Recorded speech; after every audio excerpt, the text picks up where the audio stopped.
Because if you can't prove it, then all you're doing is motzi shemra. Right. You know what I'm saying? All you're doing is motzi shemra. You know what that is? That's ruining their good name. They're ruining their good name, right? So like when I go off on people, like people may have saw I went off on Isha Torah, or I go off on Chabad. I'm talking about things that they've done publicly. You can see for yourself on the internet. You know what I'm saying? Yeah. I'm not saying something from. You know what I'm saying?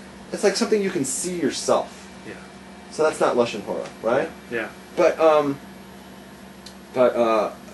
when you say like that Jewish woman, she's single, she had sex with XYZ, you really shouldn't say that. That's lashon hora. That's mochi shemra. You're saying something bad about this person. She's got a chizkas kashrus on that. Have you known of people taking women to Beit Din? I have never heard of any. I've never heard of that happening. So as far as I'm concerned, everybody's got a chizkas kashrus. Who would ever do that? Dennis Prager has said that this law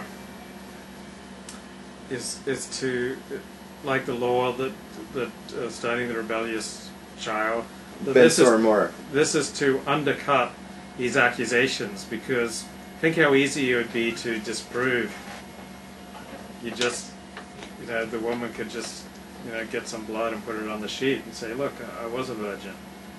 This is to cut off at the knees men who want to make accusations about their wives not being virgins. And just like the law of the rebellious child is to stop parents from killing their kids when they're angry, saying, parents, you have to take the kid to a Beit Din. And so that slows down the process, and so we have no record in Jewish life of a rebellious son. No, there's never been a case of that. Gemara tells us that. And I don't think there have been many cases of women not to be virgins. I never heard of this. So there are laws in the Torah, but just because it's a law in the Torah, it may not mean, oh, we're going to go out and stone rebellious children and humiliate women shown not to be virgins. In fact, these laws are designed or operate in a way that undercuts those very dangerous tendencies.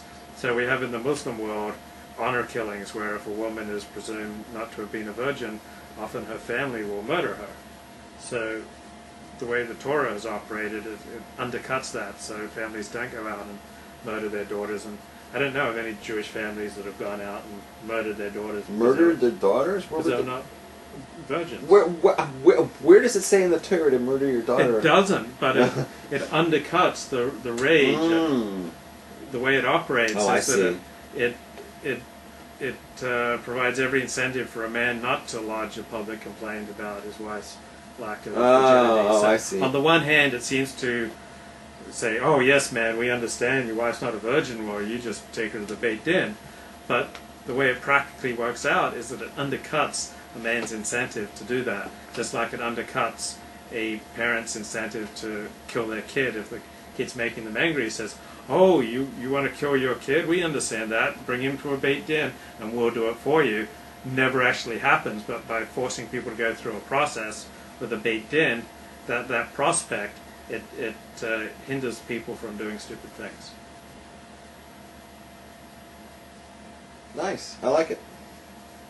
And is there anything you wanted to add on this week's Torah portion or life? I took a couple of notes here I thought I could share. Yeah. You want me to? Please. All right.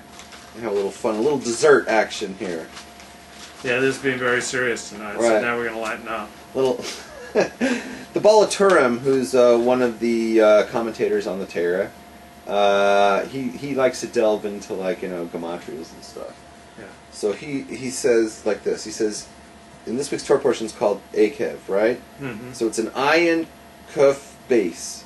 If you add it together, you got 172. That's the gematria. You got ayin 70 kuf 100 base 2. So you add it together. So 172 is the gematria.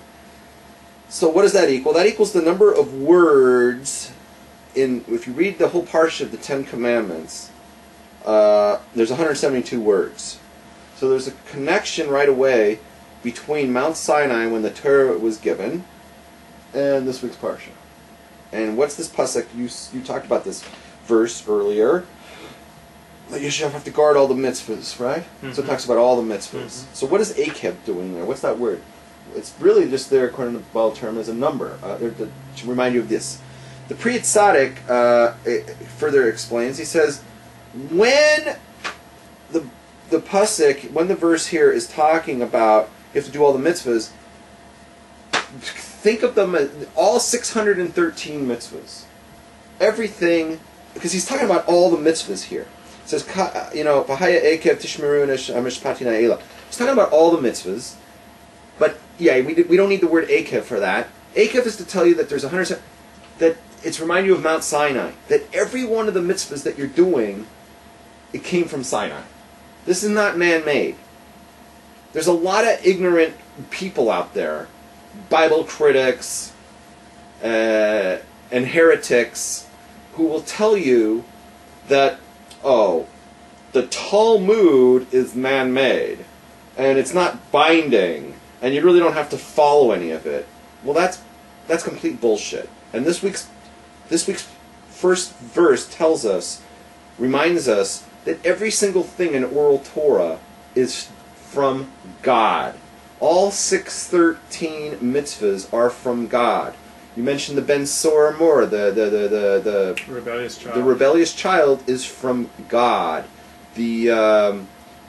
All of these things that we've talked about tonight is from God.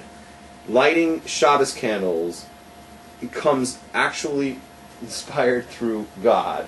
It's like there's nothing there, okay, I mean that's a stretch. We won't go into that one. But like Shabbos, every single thing that we do is not because man told us, it's because God told us. And I really want to get that out there. That's important. And all right, we'll leave it at that. That's the one thing I wanted to say. Okay, great. That's it, folks. All right, so listen, thanks for tuning in once again. It's been a pleasure. Thank you for having me here. Thank you Levi. for being here, Rabbi. All right, folks.